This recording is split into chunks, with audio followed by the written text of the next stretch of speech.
Hello दोस्तों, मैं अंकित मिश्रा एक बार फिर से पूरे जोश एनर्जी के साथ आप सभी लोगों का स्वागत करता हूं अपने इस लेटेस्ट वीडियो में। दोस्तों, आप सभी को पता है हम लोग पढ़ रहे हैं लुसेंट जीके का महा मैराथन सीरीज, और लुसेंट को मैं बिल्कुल भी पढ़ाने वाला हूं दोस्तों ग्राफ की मदद से।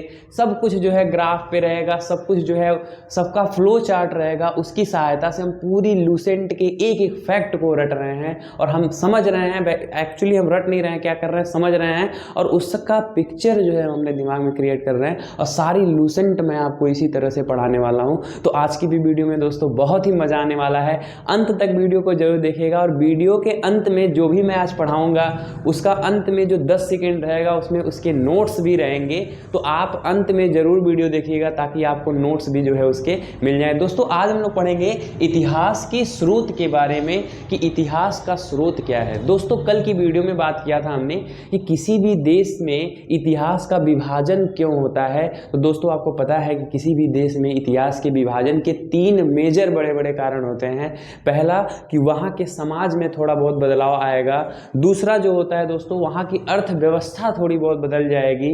और अगर जो है वहाँ का तीसरा जो है होता है दोस्तों, अगर वहाँ का पॉलिटिकल सिस्टम बदल जाए तो हम क्या करते हैं, किसी भी देश में इतिहास का विभाजन करते हैं। और वैसे ही हमने भारत का भी विभाजन किया हुआ है, जिसमें 3 चीज़ें थी: प्राचीन इतिहास, मध्यकालीन इतिहास और आधुनिक इतिहास। दोस्तों, प्राचीन इतिहास में कल हमने पढ़ा था कि हमारे देश का नाम जो है वो भारत कैसे पड़ा था। तो आप लोग जानते हो दोस्तों, कल की वीडियो अगर आपने नहीं देखी है तो जाइए एक बार उस वीडियो को भी देखिए।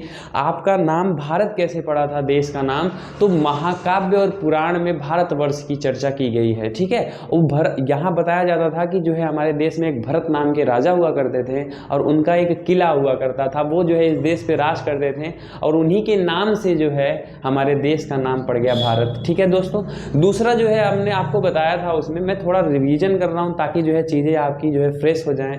दूसरा नाम था दोस्तों हिंदुस्तान। तो हिंदुस्तान कैसे पड़ा था, तो मुस्लिम इतिहासकार लोग आए थे, उन्होंने जो है हमें नाम दिया था हिंदुस्तान। और जो इंडिया नाम था दोस्तों, वो ग्रीक ने दिया था, यूनानियों ने दिया था। यूनान देश पड़ता है। जब यूनान देश वाले आ रहे थे हमारे देश में तो बीच में एक नदी पड़ती थी जिसको बोलते हैं सिंधु नदी। आप आगे सिंधु सभ्यता भी पढ़ेंगे तो सिंधु नदी को इंडस नदी बोलते हैं। इंडस से बन के जो है हमारा आया है इंडिया। दोस्तों, आज हम पढ़ेंगे इतिहास के स्रोत के बारे में। ये कौन सी बीमारी है, इसको समझने का थोड़ा प्रयास करिएगा दोस्तों। मैं अगर आपसे बोलूं कि किसी भी देश के इतिहास को अगर आपको जानना है तो क्या आप जो है बिना किसी एविडेंस के बता सकते हैं कि वो चीज़ वहाँ पे हुई थी। जैसे मैं बोलूँ दोस्तों कि आप सिंधु घाटी की सभ्यता पढ़ रहे हो और मैंने बोला दोस्तों कि मोहनजोदड़ो में जो ईंट पाई गई थी वो सारी ईंट पक्की हुई ईंट थी। तो आपको कैसे पता कि पकी हुई ईंट थी? हमको लगता है कि कच्ची हुई ईंट थी। मेरे कहने का मतलब ये है दोस्तों कि आप जो है सिंधु घाटी सभ्यता में बैठे तो थे नहीं कि आपको पता होगा। तो कौन कौन से वो सोर्स हैं कि किसी भी इतिहास को आप पढ़ सकते हैं, समझ सकते हैं कि वो सही है कि नहीं सही है। तो वहाँ हम पढ़ेंगे इतिहास के सोर्स के बारे में, यानी कि वो कौन कौन से एविडेंस है, कौन कौन से सोर्स हैं जिससे हमें पता चलता है कि हाँ भाई, पहले सिंधु घाटी सभ्यता थी, या फिर पहले मानव जो होते थे वो भाग भाग के क्या करते थे, शिकार करते थे। या फिर जो है कोई भी आपको इतिहास पढ़ना है तो उसके लिए कुछ ना कुछ एविडेंस की जरूरत पड़ती है। उसी के बारे में हम लोग क्या करेंगे, अध्ययन करेंगे। तो दोस्तों, जो सबसे पहला आता है इतिहास के स्रोत में वो आता है धर्म ग्रंथ, जिसको बोलते हैं रिलीजियस स्क्रिप्ट। इससे हमें क्या जानकारी मिलेगी दोस्तों, तो जो धर्म ग्रंथ होता है दोस्तों, धर्म में आपको सबसे पहले मिलेगा वेद। तो वेद से हमें पता चलेगा कि लोग जो है किसकी पूजा करते थे, कैसे रहते थे, वहाँ की संस्कृति के बारे में पता चलेगा, समाज के बारे में पता चलेगा।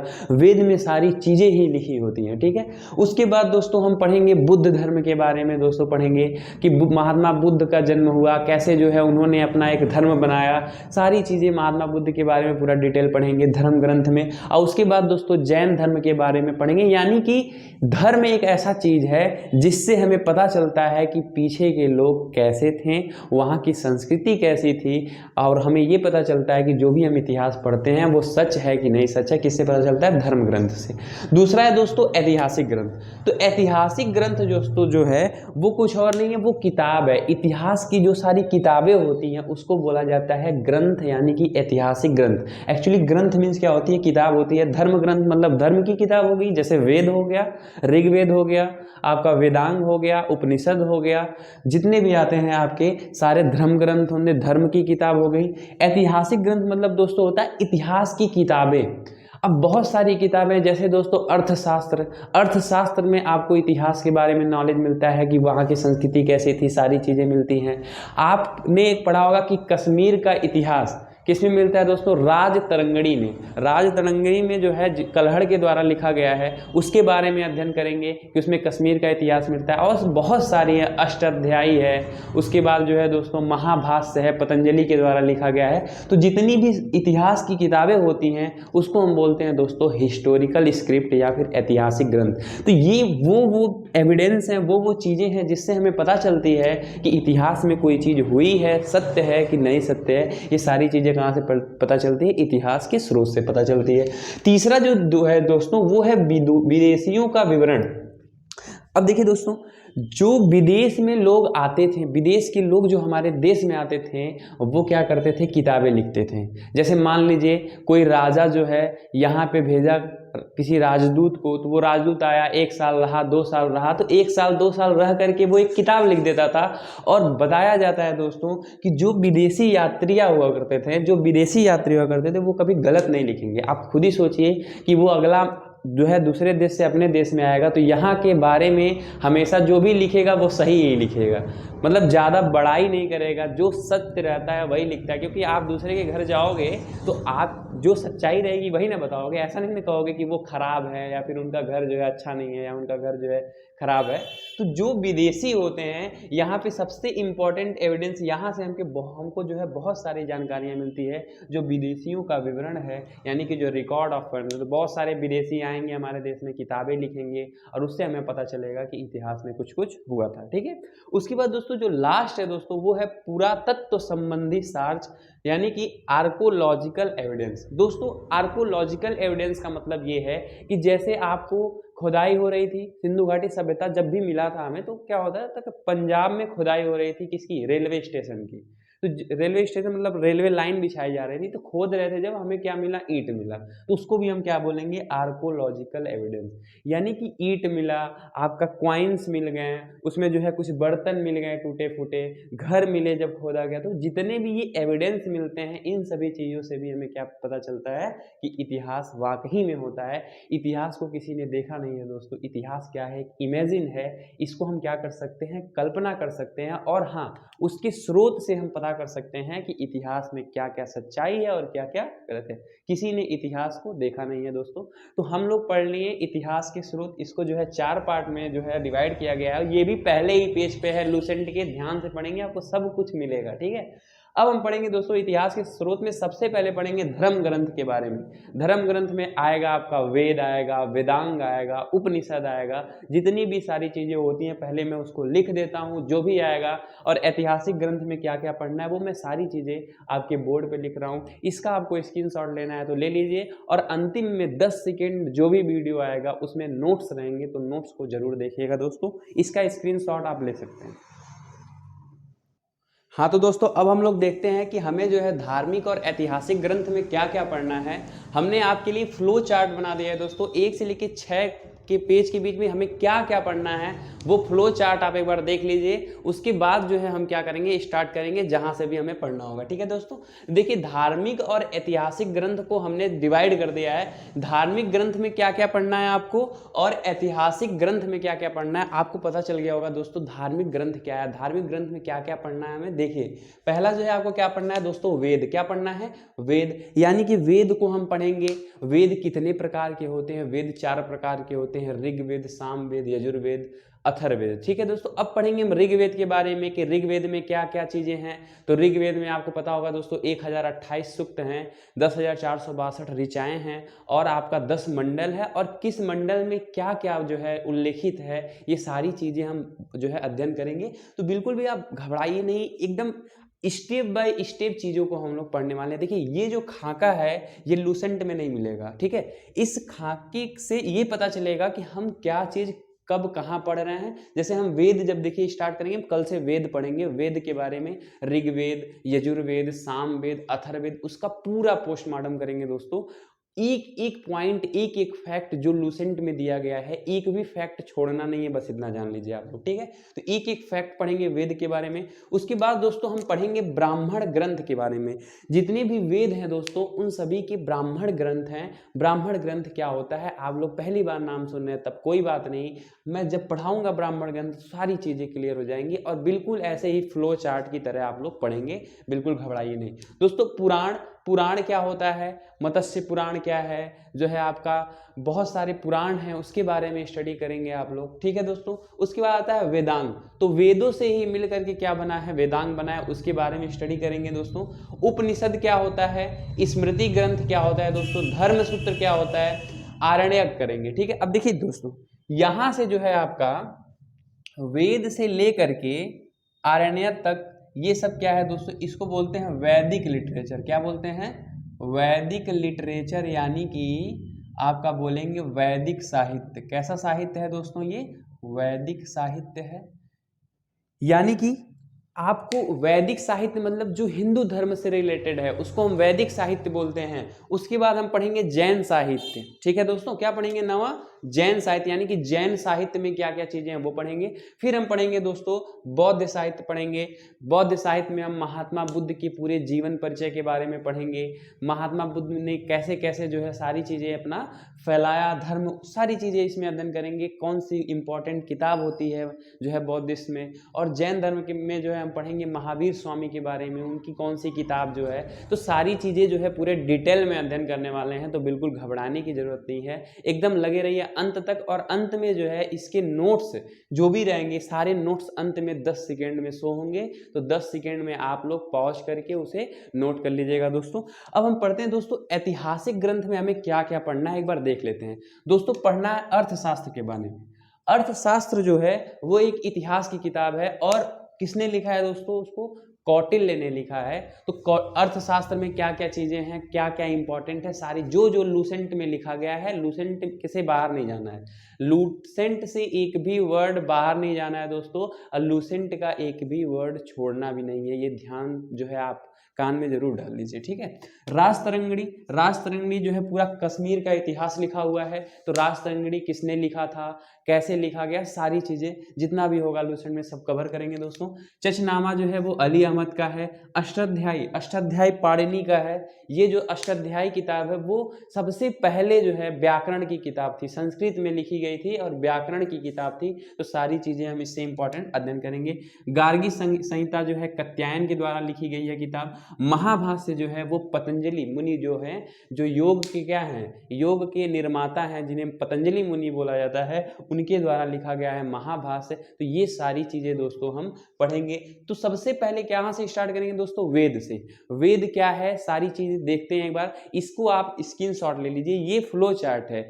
इस फ्लो चार्ट से आपको ये पता चलेगा दोस्तों कि हम अगर वेद पढ़ रहे हैं, मान लीजिए हम बीच में स्मृति ग्रंथ पढ़ने लगेंगे, तो आप आकर के एक बार फ्लो चार्ट देखिएगा कि हम कहाँ पे चल रहे हैं, यही आपका अकॉर्डिंग चलने वाला है। और लूसेंट में 1 से लेके 6 तक के पेज जो है इसमें कवर हुए हैं। तो एक, अब ये देखिए लूसेंट में ये नहीं मिलेगा। अब लोग ढूंढेंगे लूसेंट में, सर ये है ही नहीं, तो लूसेंट में नहीं मिलेगा। हमने क्या किया, लूसेंट पढ़ा जब, तो हमें पता चला कि हाँ ये चीजें जो हैं, तो क्यों ना इसको एक फ्लो चार्ट में लिख दिया जाए और बारी बारी इसको हम क्या करेंगे, स्टडी करेंगे। तो सबसे पहले क्या पढ़ेंगे दोस्तों, वेद के बारे में पढ़ेंगे। इसका आप लोग जो है स्क्रीनशॉट ले लीजिए।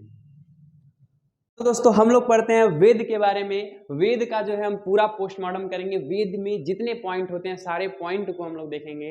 तो सबसे पहले क्वेश्चन बनता है दोस्तों कि सबसे पुराना जो है धर्म ग्रंथ क्या है, तो आंसर क्या दोगे आप, वेद। पढ़िए दोस्तों कि भारत का सर्व प्राचीन धर्म ग्रंथ, ओल्डेस्ट स्क्रिप्ट ऑफ इंडिया क्या है दोस्तों, तो आंसर क्या होगा, वेद। तो आप, बोला जाता है कोई भी बात होती है तो बोलते हैं कि अरे भाई वेदों में लिखा गया है। तो वेदों में लिखा गया, इसका मतलब ये सबसे पुरानी कोई ऐसी धर्म की किताब है जिसका नाम क्या है, वेद है। और उसी को हम क्या बोलते हैं, सबसे प्राचीन क्या है, धर्म ग्रंथ है। तो आप ध्यान रखेंगे दोस्तों, क्योंकि लोग हमेशा बोलते हैं कोई भी चीज कहाँ लिखी गई है, वेद में लिखी गई है, भाई तब तो सत्य ही होगा। तो धर्म की अगर बात होगी और उसमें ग्रंथ की बात होगी, तो सबसे प्राचीन ग्रंथ कौन सा होगा दोस्तों, वेद होगा।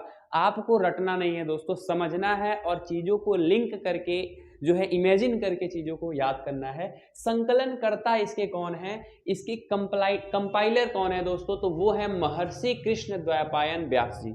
नाम जो है थोड़ा बड़ा है, लेकिन फिर भी आप 2-3 बार बोलेंगे तो याद हो जाएगा।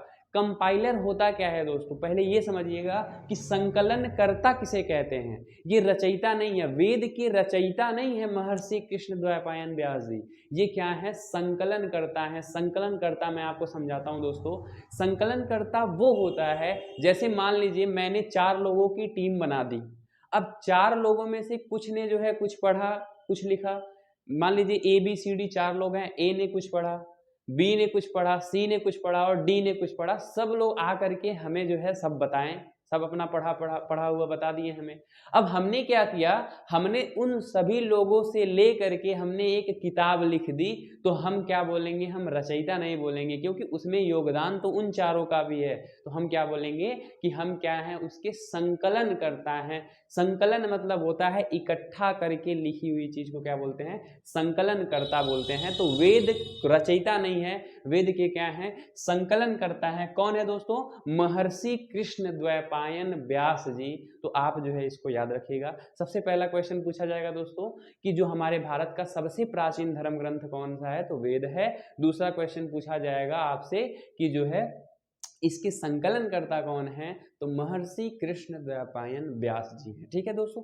अब बात आती है वेद के बंटवारे की, बात आती है कि वेद को कितने भागों में बांटा गया है, कितने पार्ट होते हैं वेदास के, उसको हम लोग देखते हैं। तो बच्चों को पता है, बच्चों को पता है कि वेद जो है 4 प्रकार के होते हैं, ऋग्वेद, सामवेद, यजुर्वेद और अथर्ववेद। अब इसकी बारे में देखिए, हमने क्या किया, स्टेप बनाया, हमने वेद पढ़ा, वेद के 4 पार्ट हैं, अब उस चारों का पोस्टमार्टम किया जाएगा। तो इस तरह से चीजें लिंक करके पढ़ेंगे और फ्लो चार्ट से पढ़ेंगे, हम फ्लो चार्ट से बाहर नहीं जाएंगे। तो सबसे पहला दोस्तों ऋग्वेद। ऋग्वेद क्या होता है, ये सबसे प्राचीन वेद है। तो आपसे एक क्वेश्चन और भी बनेगा कि ऋग्वेद क्या है दोस्तों, तो ऋग्वेद जो है वो क्या है, सबसे प्राचीन वेद है। लिख लीजिए आप लोग, सबसे प्राचीन वेद क्या है, ऋग्वेद है। वैसे भी जब मैं ऋग्वेद अभी थोड़ी देर बाद पढ़ाऊंगा, वैसे ऋग्वेद इस वीडियो में नहीं अगली वीडियो में पढ़ाऊंगा, तो सारी चीजें ऋग्वेद प्राचीन वेद है। ऋग्वेद में कितने मंडल हैं, ऋग्वेद में कितने सूक्त हैं, ऋग्वेद में जो है कौन कौन से देवताओं को ज्यादा जो है मान्य दिया जाता था, किसकी पूजा की जाती थी, किसकी उपासना की जाती थी, ऋग्वेद में किस मंडल में क्या क्या लिखा गया है, पूरी डिटेल जानकारी ऋग्वेद से हम लोग पढ़ेंगे। तो बिल्कुल घबराने की जरूरत नहीं है, पहले हम फ्लो चार्ट देख लेते हैं। तो ऋग्वेद में सारा चीज पढ़ेंगे दोस्तों। सामवेद क्या होता है, सामवेद जो है वो ऋग्वेद का ही लिखा हुआ पाठ होता है, इसको बोलते हैं सामवेद। मतलब इसमें हम वेद को गा करके पढ़ते हैं, जो 10,462 ऋचाएं होती हैं ऋग्वेद में, उसको हम क्या करेंगे, सिंग करके, गा करके जो है पढ़ते हैं, तो उसको बोला जाता है सामवेद। और सामवेद को ही बोलते हैं दोस्तों संगीत का जनक बोलते हैं। क्या बोलते हैं, फादर ऑफ सॉन्ग बोलते हैं। किसको हम बोलते हैं, सामवेद को। तो ये सारी चीजें पढ़ेंगे, मैं एक बता रहा हूं बस वैसे ही, ठीक है। यजुर्वेद, यजुर्वेद में देखो ये बना है यज्ञ से, यज्ञ से बना है यजुर्वेद। तो इसमें यज्ञ, कर्म कांड, पूजा पाठ, सारी चीजें किसमें आएंगी दोस्तों, यजुर्वेद में आएंगी। और जो लास्ट है दोस्तों अथर्ववेद, तो अथर्ववेद में जादू टोना की बात होगी, जादू टोना, तंत्र मंत्र, ये सारी चीजें जो है बात होंगी किसमें, अथर्ववेद में। तो आई होप दोस्तों आज का क्लास आपको इंटरेस्टिंग लगा होगा। और आज की क्लास में हमने क्या किया, हमने फ्लो चार्ट पढ़ लिया कि हमें क्या क्या पढ़ना है, और वेद के बारे में अध्ययन किया। वेद के बारे में 2 क्वेश्चन हमने देखा कि सबसे पुराना जो है वेद कौन सा है, सबसे पुराना ग्रंथ कौन सा है, वेद है, और उसके संकलनकर्ता महर्षि कृष्ण द्वैपायन व्यास है। और ये 4 भागों में है, ऋग्वेद, सामवेद, यजुर्वेद, अथर्ववेद। ये सब आपको उंगलियों पर रटा होना चाहिए। अब कल की वीडियो में दोस्तों हम ऋग्वेद का पूरा पोस्टमार्टम करेंगे, फिर सामवेद पढ़ेंगे, फिर यजुर्वेद पढ़ेंगे, फिर अथर्ववेद पढ़ेंगे। दोस्तों लास्ट के 10 सेकेंड में जितने भी हैं सारे के नोट्स आ रहे हैं, उसको जो है आप लोग प्रिपेयर कर लीजिएगा, और जो है आप अगली वीडियो के लिए जरूर आइएगा। ठीक है दोस्तों, अगर ये वीडियो अच्छी लगी हो तो प्लीज शेयर करिए लोगों से। और क्योंकि लूसेंट जो है काफी इंपॉर्टेंट चीज है, लूसेंट पढ़ना सबके लिए जरूरी है, तो please share, like and subscribe my channel. And मिलते हैं अगली वीडियो में पूरे जोश एनर्जी के साथ। तब तक के लिए जय हिंद, जय भारत। अपना नोट्स जो है वो बना लीजिए।